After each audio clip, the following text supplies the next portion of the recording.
Hey everyone, कैसे हैं आप सब। होप आप सब खुश होंगे, हेल्दी होंगे अपनी लाइफ में। आज हम जो रीडिंग करने वाले हैं, आपके पार्टनर की करंट फीलिंग्स, उनकी ट्रू फीलिंग्स, वो आपको लेकर एक्चुअली क्या कुछ है उनके मन में इस वक्त, आपका रिलेशनशिप कैसा है, आने वाले वक्त में कैसा होगा overall.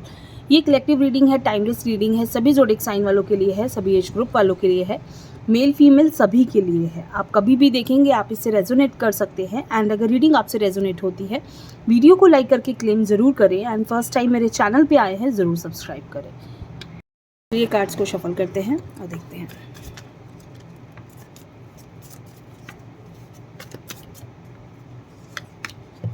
Three of swords, devil, queen of swords, two of swords, hangman, high priestess, five of pentacles and the hierophant, three of pentacles. ठीक है, एनर्जी ऑफ द डेक। आप कार्ड को देखो, आपको समझ आएगा कि आपके पार्टनर बहुत ज़्यादा हर्ट फील कर रहे हैं। थर्ड पार्टी इश्यूज़ हो सकते हैं आपके रिलेशनशिप में, थर्ड पार्टी है। आपके पार्टनर जो हैं किसी चीज़ को लेकर डिस्टर्ब हैं, परेशान हैं, लेकिन ये इंसान आपको चीट कर रहा है। मैं आपको साफ कहूँगी, ये जो रीडिंग देखकर आपके जो पार्टनर हैं आपको चीट किया है, आपको धोखा दिया है। थर्ड पार्टी आपकी रिलेशनशिप में मुझे दिख रही है। बट ये जो चीज़ें हैं ना, इसके बाद ये धीरे धीरे वो उन्होंने बहुत एटीट्यूड अपनी चीज़ों को लेकर, वो बहुत ज़्यादा डोमिनेटिंग है। ठीक है, अपने रिलेशनशिप को लेकर, अपनी बातों को लेकर, चाहे वो अपनी लाइफ में कुछ भी करे, लेकिन उनको उनकी लाइफ में जो इंसान है वो बिल्कुल लॉयल चाहिए। वो इंसान उनको बिल्कुल सच्चा चाहिए। वो इंसान उनके बिल्कुल ऐसा होना चाहिए कि जो एक भी गलती की माफ़ी नहीं है। इस इंसान के साथ एक भी गलती की माफ़ी नहीं है। अगर आपने एक गलती की तो उसका आपको हर्जाना भुगतना पड़ेगा। ठीक है, यहाँ जो है मुझे लगता है कि आपके जो पार्टनर हैं वो काफ़ी ज़्यादा डोमिनेटिंग है। यहाँ जो है वो आपको हमेशा से उन्होंने अपने हिसाब से चलाने की कोशिश की है। हमेशा उन्होंने आपको अपना एक अलग ही रूप दिखाया है। कभी आप उनको समझ ही नहीं पाए। आज भी वो आपको लेकर यही सोच उनकी है कि वो भले ही वो आपसे दूर है, नो कॉन्टैक्ट सिचुएशन हो सकती है, भले ही वो इंसान आपसे दूर हो सकता है, लेकिन आज भी उसकी यही शर्त होगी। अगर आपके पास वापस आते हैं तो वो वापस से अपना वही रूप दिखाएंगे। उनकी शर्तें वही हैं कि उनको उनकी लाइफ में एक ऐसा इंसान चाहिए जो एक कठपुतली हो, वो उसको अपने हिसाब से चला सके, वो उसको बिल्कुल उस तरीके से रखे कि जैसे वो चाहेंगे। ठीक है, ये जो रिश्ता है ना आपका, मुझे कहीं ना कहीं लगता है कि इसमें एडजस्टमेंट्स बहुत हैं। आपने इस रिश्ते में बहुत एडजस्टमेंट की हैं, बहुत स्ट्रेस लिया है उस इंसान की वजह से। क्योंकि मुझे जो इस इंसान का नेचर दिख रहा है ना, ऐसा लग रहा है कि वो कभी तो वो आपको ऐसा दिखाएंगे कि भाई वो आपके बिना नहीं रह सकते, या उनकी लाइफ में बहुत सारी प्रॉब्लम्स हैं, उनकी लाइफ में बहुत सारे इश्यूज़ हैं, वो आपके बिना रह ही नहीं सकते। और कभी इस तरीके से वो आपको कर देंगे कि आपको लगेगा कि घुटन महसूस होगी कि मैं इस रिश्ते में क्यों हूँ, मुझे इस रिश्ते में नहीं होना चाहिए था, मुझे इस इंसान के साथ नहीं होना चाहिए था। वो घुटन आपके अंदर आ जाएगी। ये जो इंसान है ना, ये खुद को ऐसा समझते हैं कि जैसे इनसे ज़्यादा समझदार इंसान कोई नहीं है।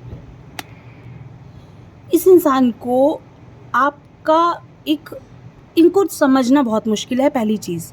ठीक है, अदरवाइज़ प्यार, देखिए अगर कोई इंसान किसी रिलेशनशिप में आता है तो ऑब्वियसली प्यार की वजह से आता है। बट यहाँ जो है वो इंसान ने आपको अब बहुत ज़्यादा अपने कंट्रोल में कर लिया है। शायद आप उसकी कंट्रोल से बाहर भी नहीं जा पाओगे। अगर वो आपसे दूर है ना, तो आपको एक खिंचाव महसूस होगा उस इंसान की तरफ कि बहुत ज़्यादा, कि वो मेरे पास रहे, या मैं उससे दूर नहीं हो सकती, मुझे उस इंसान के बिना नहीं रहना है। बहुत ज़्यादा आपको उस इंसान की तरफ खिंचाव महसूस होगा। ये इंसान के अंदर एक ऐसी मैग्नेटिक पावर है, एक ऐसा अट्रैक्शन है कि वो शायद खुद से किसी को दूर नहीं होने देते। वो खुद को हमेशा, जिसकी लाइफ में भी वो इंसान गया है, वो इंसान उससे दूर होके बहुत या तो रोया है, या वो उसने बहुत डिप्रेशन वाली फीलिंग्स शेयर करी है अपनी लाइफ में, परेशानियाँ झेली हैं। क्योंकि इस इंसान के अंदर जो एक, मैंने बोला ना, अट्रैक्शन है या मैग्नेटिक पावर है अपनी तरफ खींचने की, वो चीज़ बहुत ज़्यादा आपको डिस्टर्ब कर देगी। ये जो इंसान है, इसकी लाइफ में बहुत सारे ऑप्शंस हो सकते हैं, बहुत सारे लोग इनकी लाइफ में हो सकते हैं, बहुत सारे लोग इनकी तरफ अट्रैक्टेड हो सकते हैं। यहाँ चीज़ें बहुत ज़्यादा मुझे कॉम्प्लिकेटेड दिख रही हैं। आने वाले वक्त में चीज़ें चेंज हो सकती हैं। क्यों चेंज हो सकती हैं? क्योंकि यहाँ ऐसा लग रहा है कि शायद उनको अपनी गलती का एहसास होगा। आने वाले वक्त में हो सकता है उनको अपनी गलती का एहसास हो और वो समझे कि उन्होंने अपनी लाइफ में क्या खोया, अपनी लाइफ में एक ऐसा इंसान खो दिया कि शायद अब वो उस जीवन भर उसकी भरपाई नहीं कर पाएंगे, जीवन भर वो इस इंसान को वापस नहीं ला पाएंगे अपनी लाइफ में, या उस इंसान ने उसे कितना प्यार किया कि दुनिया में उस इंसान को इतना प्यार कोई नहीं कर सकता।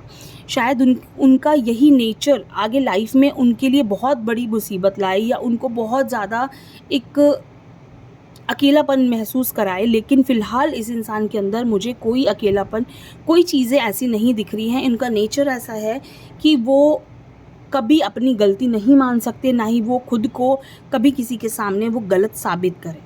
ये इस इंसान का नेचर है। तो उनकी फीलिंग्स आज भी आपके लिए वही हैं कि अगर वापस आना है तो मेरी लाइफ में, तो उनकी शर्तें हैं, उनके हिसाब से चलना होगा, उनके हिसाब से रहना होगा, तो रहिए उनके हिसाब से। और मुझे लगता है कि आपको इस रिलेशनशिप में फ़िलहाल आगे नहीं बढ़ना चाहिए, क्योंकि ऐसे नेचर के लोग मेरे हिसाब से आपको बहुत स्ट्रेस देते हैं या आपको वो पागल साबित कर देते हैं आने वाले वक्त में, क्योंकि वो खुद को आप में इतनी कमियां निकालेंगे ना, वो आप में इतनी कमियां निकालेंगे, आप खुद मानने को तैयार हो जाओगे कि हाँ मेरे अंदर बहुत सारी कमियां हैं, शायद मेरे अंदर बहुत गलतियां हैं जो मैं इस रिश्ते को नहीं बचा पा रही। ये चीज़ आपके अंदर ऐसे भर जाएगी कि आप खुद को गलत साबित करोगे, आप खुद को गलत कहोगे कि मुझ में ऐसी कुछ कमियां ज़रूर हैं कि मैं शायद इस रिश्ते को नहीं संभाल पाया। तो ऐसे रिश्तों में रहने से अच्छा है मेरे हिसाब से अपनी लाइफ में आगे बढ़ जाना। ठीक है, तो ये एक छोटी सी रीडिंग आपके पार्टनर की फीलिंग्स आपको लेकर, इस रिश्ते को लेकर कैसी लगी ज़रूर बताइए। थैंक यू सो मच, खुश रहिए।